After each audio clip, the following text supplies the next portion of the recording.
Hello, my name is Dr. Gertie Chimeka Anyanwoke.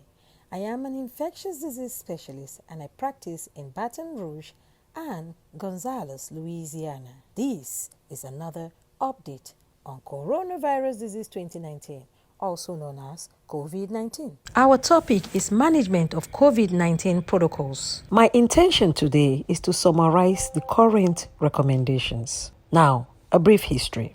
At the end of 2019, a novel coronavirus was identified as the cause of a cluster of pneumonia cases in Wuhan, China. It subsequently spread rapidly, resulting in a global pandemic. The disease is designated COVID-19, which stands for Coronavirus Disease 2019. The virus that causes COVID-19 is designated Severe Acute Respiratory Syndrome Coronavirus 2, SARS-CoV-2. Now, approach to treatment. The optimal approach to treatment of COVID-19 is uncertain as it is based on limited data and evolves rapidly as clinical data emerge. Many patients with known or suspected COVID-19 have mild disease that does not warrant hospital-level care. Having such patients recover at home is preferred as it prevents additional potential exposures in the healthcare setting and reduces burden on the healthcare system. Identification of patients who can be managed in the outpatient setting is discussed in detail. Our outstanding of the spectrum of coronavirus disease 2019 as well as optimal management strategies continues to evolve. There are limited data informing outpatient management strategies, and the approach described here is based upon our clinical experience. Clinicians should take into account the individual patient's clinical and social circumstances as well as the available resources. Outpatient management is appropriate for most patients with suspected or confirmed COVID-19. When possible, we favor a coordinated care management program that includes initial risk stratification, clinician telehealth visits, could be telephone call or video platform based, a dedicated outpatient respiratory clinic, and a close relationship with a local emergency department. So, in treating these patients, there has to be risk stratification for severe disease in patients with COVID-19. You have high risk, moderate risk, and severe risk. People considered to be high risk are people aged greater or equal to 65 years, residents in nursing home or long-term care facility, immunocompromising conditions, chronic lung disease or moderate to severe asthma, cardiovascular disease including hypertension, severe obesity with body mass index equal to or greater than 40 kg per meter square, diabetes mellitus, chronic kidney disease, undergoing dialysis, cerebrovascular disease, chronic liver disease, tobacco use disorder. And the moderate risk will be age 20 to 64 years with none of the specific comorbidities listed above, age less than 20 years with underlying medical conditions other than those listed above. And low risk will be age less than 20 years without underlying medical conditions. Patients who live in regions with widespread community transmission of severe acute respiratory syndrome coronavirus 2, that's SARS-CoV-2, and have compatible symptoms are generally managed presumptively as having COVID-19, even if they have not been tested or have an initial negative test result. On initial evaluation, we assess risk factors for severe disease like I've listed above, dyspnea severity and duration, and oxygenation status of those with dyspnea. We assess also the overall level of acuity and the patient's home setting to determine who warrants an in-person evaluation at an outpatient clinic or in the emergency department. The additional criteria we use to make this determination are not fixed and will vary by institution, region, and over time as resources availability evolves. Symptoms that may be seen in patients with COVID-19 include fever, cough, dyspnea, which is new or worsening over baseline, anosmia or other smell abnormalities, ageusia or other taste abnormalities, sore throat, myalgias, chills and rigors, headache, rhinorrhea, nausea, vomiting, diarrhea, fatigue, confusion, chest pain, or chest pressure, amongst others. Most patients with confirmed COVID-19 have fever and or symptoms of acute respiratory illness. However, various other symptoms have been associated with COVID-19 as I've listed above. This list is not inclusive of all reported symptoms.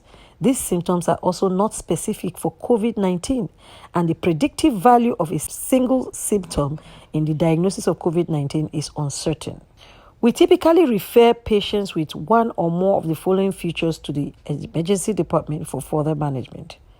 Severe dyspnea. That's dyspnea at rest and interfering with the ability to speak in complete sentences. Number 2, oxygen saturation on room air of equal to or less than 90%, regardless of severity of dyspnea. Concerning alterations in mentation, for example, confusion, change in behavior, difficulty in rousing up, or other signs and symptoms of hypoperfusion or hypoxia, e.g., patient falls, hypotension, cyanosis, anuria, chest pain suggestive of acute coronary syndrome. We prefer patients for evaluation in an outpatient clinic if they have one or more of the following features without any of the preceding features. Mild dyspnea in a patient with an oxygen saturation on room air between 91 to 94%. Mild dyspnea in a patient at high risk for severe disease. Moderate dyspnea in any patient. Symptoms concerning enough to warrant inpatient evaluation, for example, mild orthostasis, but not severe enough to require ED referral. Other patients can generally remain at home for management without in-person evaluation if they can reliably report worsened symptoms and can self-isolate for the anticipated duration of illness. Whether such patients warrant telehealth follow-up depends upon their risk for severe disease and the extent of dyspnea. When managing outpatients with COVID-19, we reinforce the importance of infection control and self-isolation. Instructions for home isolation, including the duration of home isolation, can be discussed in further. Symptoms of COVID-19 can overlap with those of many common conditions, so it is important to consider other possible etiologies of symptoms, including other respiratory infections, congestive heart failure, asthma, or chronic obstructive pulmonary disease (COPD) exacerbations, and even anxiety. For conditions that can be treated remotely, we will often treat without an in-person evaluation, but with scheduled daily follow-up telehealth visits. A number of therapies are being evaluated for the treatment of COVID-19, but none have proven efficacy. None of these treatments should be prescribed in the ambulatory setting outside of a clinical trial. Data are extremely limited, and there are concerns for potential toxicity in an unmonitored setting. In general, the patient's usual home medication regimen is not adjusted. However, we advise patients who use nebulized medications to avoid their use in the presence of others. We counsel all patients on the warning symptoms that should prompt a reevaluation by telehealth visit and in-person, including emergency department evaluations. All patients should have updated healthcare proxy and advanced directive information in their electronic health record, if available. We encourage all eligible patients to donate convalescent plasma after their recovery from COVID-19. On follow-up, for example by telehealth visit, we evaluate a patient's respiratory status, focusing on assessing for new or worsening dyspnea. We use the same criteria for determining whether a patient needs to be evaluated in person as in our initial evaluation.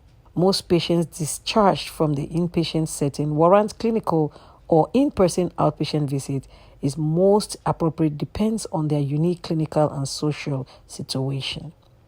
Temporary housing in supervised residential care facilities, when available, may also be appropriate for some patients discharged from the inpatient hospital setting. A lot of the information here was culled from up to date. You can find my other videos on my YouTube channel at Wellness Care Incorporated. Again, I am Dr.